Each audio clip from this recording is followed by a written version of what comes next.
ఆయన మొట్టమొదటగా ఆ విధంగా ప్రకటించినాడు. కనుక ప్రియులారా, మరి ఈ సమయంలో ఇక్కడ చేరినటువంటి వారు కుటుంబాలందరికీ కూడా శుభవందనాలు తెలియజేస్తూ, మీరు కూడా దేవుణ్ణి నమ్ముకున్నారు, అయితే మారు మనసు అనేది కావాలి. అందుకే ప్రభు అయిన యేసుక్రీస్తు వారు మారు మనసు పొంది సువార్తను నమ్ముడి. కనుక మారు మనసు అంటే ముందు మనసు పోవాలి, రెండో మనసు రావాలి.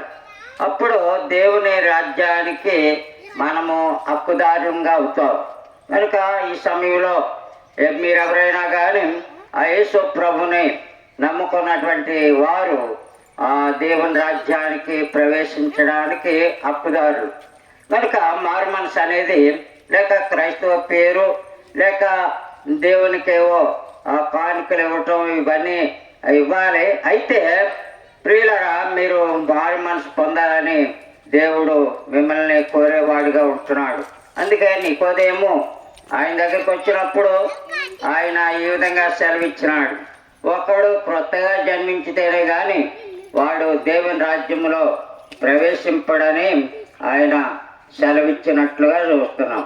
కనుక మనిషి పాపి, మనిషి ఏ భేదము లేదు, అందరూ పాపం చేసి దేవుడు అనుగ్రహించే మహిమను పొందలేకపోతూ ఉన్నారు. కనుక పాపం కడుగుబడాలి. అందుకే ప్రభువారు రక్తము నీ కొరకు నా కొరకు ఈ లోకములో చిందించినాడు. ఆయన రక్తములో పరిశుద్ధమైన రక్తం, పవిత్రమైన రక్తం, పాపమును కడిగే రక్తము. కనుకనే ప్రియులరా, అటువంటి యేసు ప్రభువారు ఈ లోకానికి వచ్చినాడు. తన ప్రజలను వారి పాపముల నుండి ఆయన రక్షించడానికి ఈ లోకానికి వచ్చినాడు. కనుక ఆయన రక్షకుడిగా ఈ లోకంలో పుట్టినాడు. కనుక ప్రియులరా, మీరెవరైనా కానీ ఇంకా మీరు ప్రభును మీలోనికి అనగా మీ హృదయంలోనికి రావాలి. అప్పుడే దేవుడు సంతోషించేవాడుగా ఉంటాడు.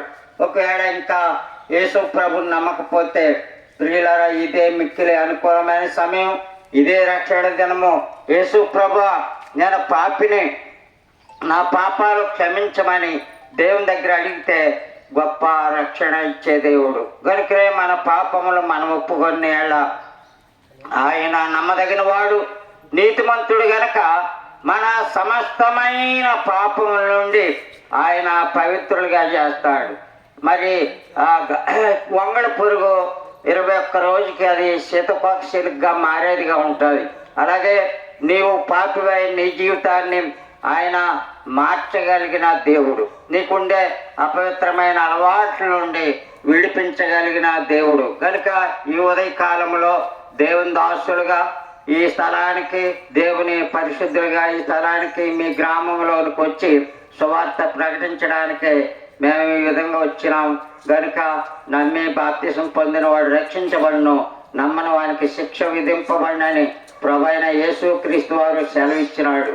ఆయన ఇచ్చిన ఆజ్ఞ ప్రకారము మీరు సర్వలోకానికి వెళ్ళి సర్వ సృష్టికి సువార్త ప్రకటించుడి, నమ్మి బాప్తిసం పొందిన వాడు రక్షించబడునని ప్రభు చెప్పినాడు. కనుకనే మీరు నిర్లక్ష్యం చేయక, అలక్ష్యం చేయక ప్రభు అయిన యేసునందు విశ్వాసం ఉంచండి. అప్పుడు మీరు మీ ఇంటి వారు కూడా గొప్ప రక్షణ పొందేరు. ప్రభు మిమ్మల్ని మీ కుటుంబాన్ని రక్షించి ఆశీర్వదించును గాక. ఆమేన్.